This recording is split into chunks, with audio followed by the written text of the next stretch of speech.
Many of them have been out here all throughout the night. They're saying that the events that unfolded yesterday were not fair. 2 officers have been shot. It's been a very active scene here all morning. If you aren't sure it's law enforcement, you can pick up your phone and call 911 when you're going out to shoot a quail for the first time.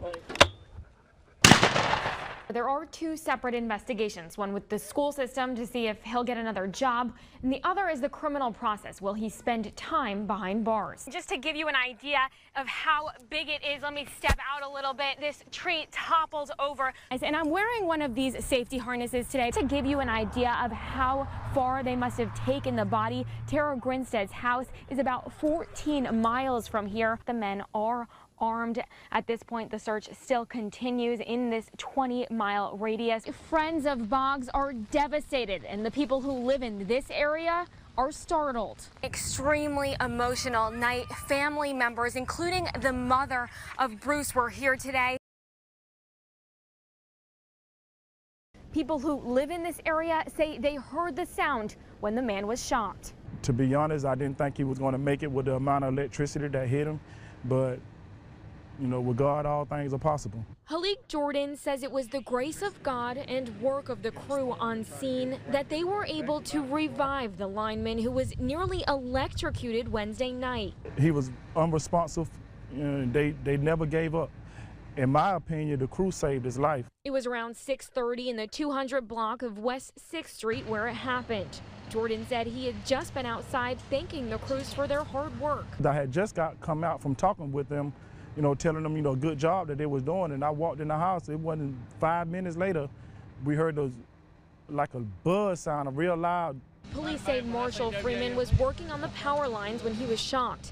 He's employed by Southern Electrical Corporation in Mississippi. The company's been helping Georgia Power restore electricity to the area. Our thoughts and our prayers are with the family of the injured employee. Lynn Lovett is the area manager for Georgia Power. She says safety is a top priority. Our jobs are dangerous, and that's why, you know, initially, like when the storm blew through on Monday, we could not even start work. We want to get customers back home, but we need to do it safely. But we know he was from out of town. Residents of Ocilla say they've always been thankful for the work of the linemen. Watching them this past week, they say, has given them a new appreciation. This guy put in 16, 18 hours a day, and they're away from their families from out of town. And so we appreciate what they're doing, and I think they're doing a good job. He put his life on the line to try to help other people get electricity, which I really don't think they appreciate how hard they get out and work. Right now, this incident is still under investigation, and crews are still working to restore power to this neighborhood. In Ocilla, Amanda Hoskins, WALB News 10. With each stroke of the brush, Hannah Croker works toward a masterpiece. Amazingly, this 17-year-old paints each stroke with her mouth. It helps me cope and get over things and change my outlook on things. When she was just 14 years old, she nearly died in a car crash. It left her paralyzed. Whenever I first got here, I was very upset and mad at everything.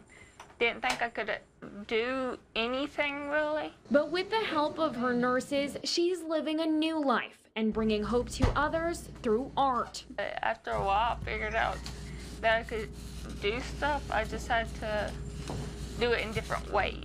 You could see the excitement come back into her smile. She was excited to paint. She found something that she could do and something that she was good at. Strangers realized her potential too. Tammy Sumagu started following Hannah on social media. Just cannot see myself overcoming the obstacles that Hannah has overcome. For her 17th birthday, Hannah auctioned off this painting through Facebook posts. And I'm like, there's not enough money in the world to outbid me for this picture. Sumagu won the bidding war at $121. Today, Hannah presented her painting to Sumagu.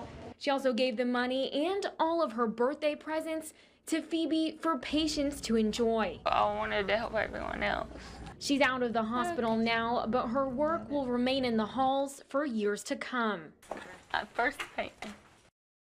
Hannah says she will continue to paint and auction off some of her photos. Her big dream, she tells me, is to one day meet Ellen. Police tell me they were able to solve this week's homicides so quickly with the help of other agencies and the community. It was business as usual on East Oglethorpe Boulevard this Friday, but last week it was a very different scene. An armed robbery at the Dollar General ended fatally when police say the crooks shot and killed Javis Walker.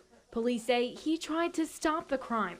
A day later, Zamal Fuentes was shot and killed at a hotel. It was senseless killing to take him because he was a special child. As Delinda Wright grieves the loss of Walker, who she knew well, she commends the work of Albany police. A friend and I talked yesterday about how up on it the Albany investigation team, how smart they are. Courtney Hewley first, murder, felony. You have a felony murder charge. Within the week, police arrested 6 people in connection with the 2 separate homicides. Anytime that phone rings, I know they hate to see my number, or they hate to see their sergeant number, but they come. And when they come, they ready to hit the ground running. Lieutenant Keithan Hall, a sergeant, and 6 investigators dedicated endless hours to finding the suspects.